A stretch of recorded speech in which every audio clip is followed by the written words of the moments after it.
Hi guys, in this video we're going to be looking at how I got this Tudor bridge house on the table quick. Gruffy Crow.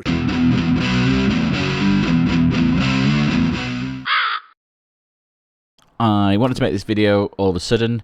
I was building this structure here and I wasn't going to do a video about it, but I was so impressed with this kit that I'll show you in detail in a second, that I really wanted to show you it, sort of show it off a little bit and show you how I was putting it together, which was different to the way I've done these similar kits before. So this is the Tudor bridge house from Products for Wargamers.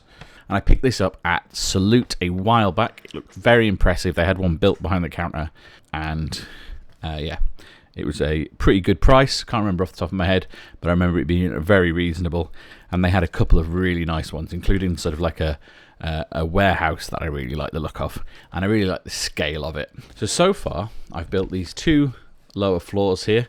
Now these are actually parts of Tudor 4 and Tudor 5 houses. So you can actually buy these just with roofs on as smaller little houses.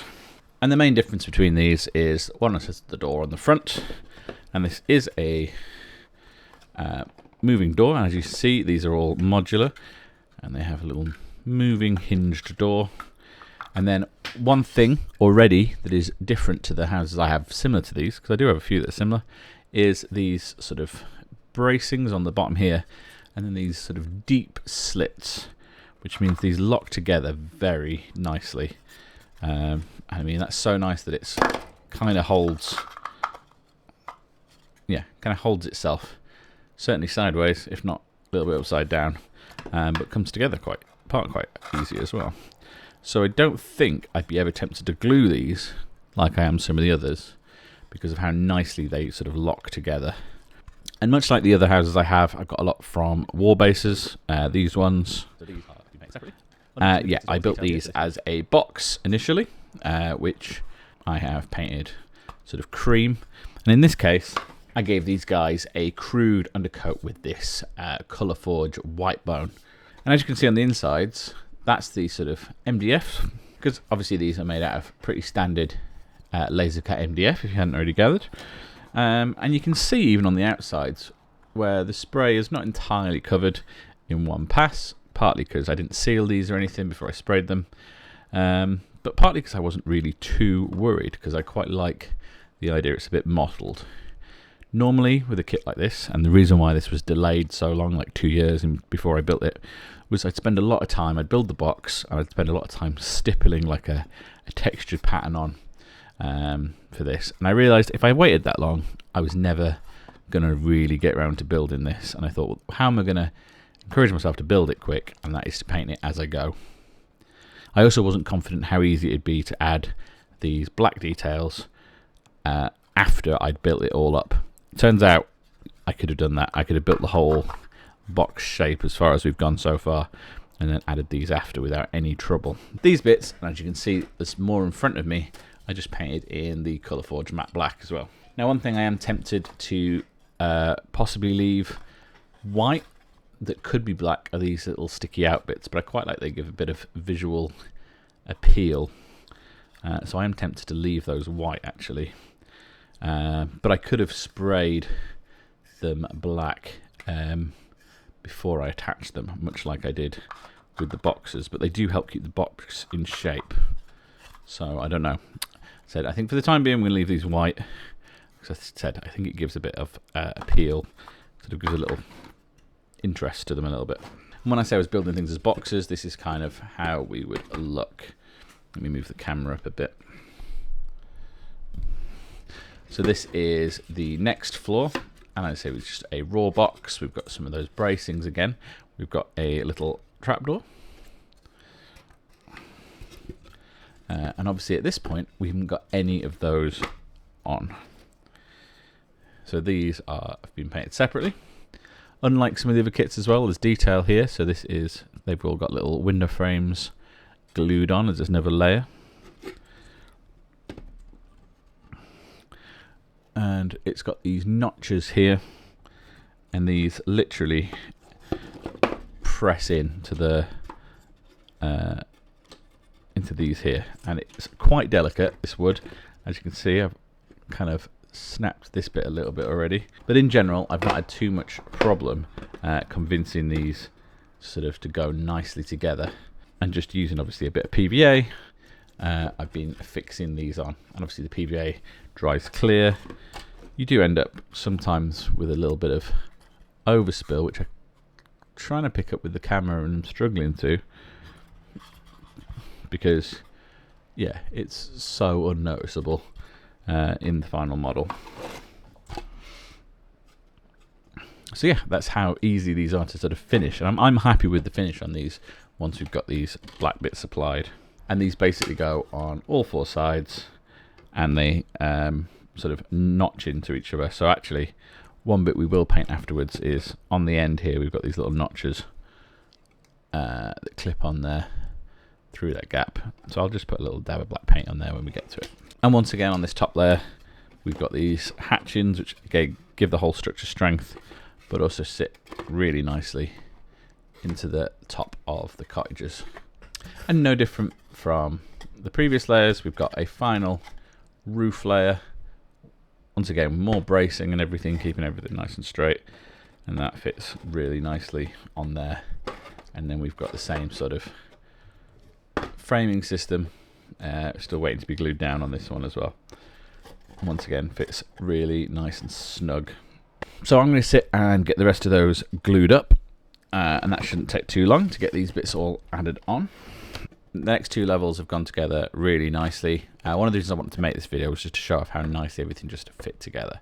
So they have glued on, slotted together really nice. There's some overspill on the glue, but that's fine. That'll shrink away and dry clear and we'll not see it. Next up we have the roof. So this has sort of some little dormer windows, and I've sprayed all the roof parts. So these are the two main ones, and then we have some little mini ones. And I've sprayed these in this Colourforge standard grey. However, I am going to keep this white peg theme running, and I'm just going to mask off the pegs on the ends of these roofs. So yeah, that's the white bone again, something a bit like that. The good thing about these Colourforge paints is that anywhere where I did go over a little bit, I can just use Mechanica's standard Games Workshop paint and just touch anything up that I need to. So, as I said, this kit goes together so nicely. So we've got 6 pegs on here, and I want to show you guys how well this goes. If I just line one of these pegs up, it just pops on, and the rest of them are perfectly in place. You wouldn't even need glue for that. That is spot on, and the other bit just fits and then stays on that ridge line. In these slots we have these, so I'm not sure the best way of putting these together. So these have been glued and sprayed, and these fit just as nicely into these gaps, but I think I'm gonna finish putting them together first. And again, these facades just clip on just absolutely perfectly. I said once again, you wouldn't even necessarily need the glue. It fits together so nicely. So we've got facades for them, their own little individual roof panels, these little bits that attach the roofs together, and obviously we've got some little side parts as well. So I'm going to try and totally build one of these up and make sure it fits on the roof, and then we'll build the rest. Okay, so this was a little bit harder to get. These were very tight. As you can see, it's actually scraped the not quite cured white paint off the ends of these, so that's interesting. Once again, we can touch these in afterwards anyway.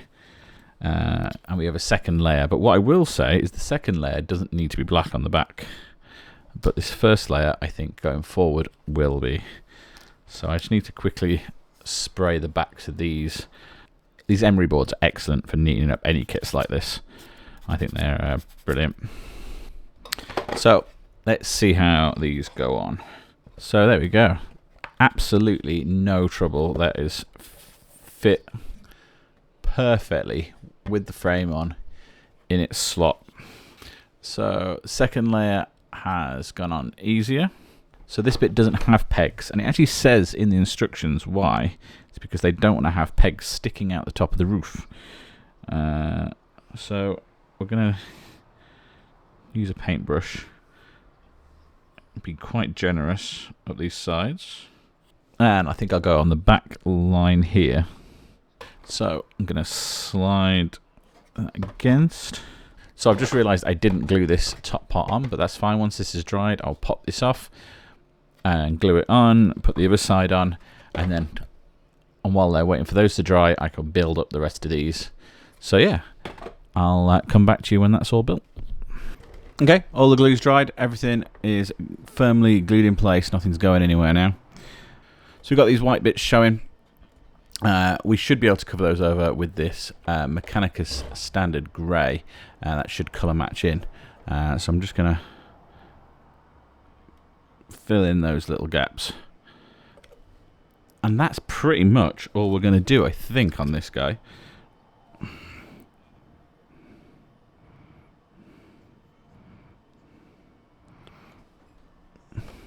And that is colour matching with the spray almost perfectly, I think, to my eye.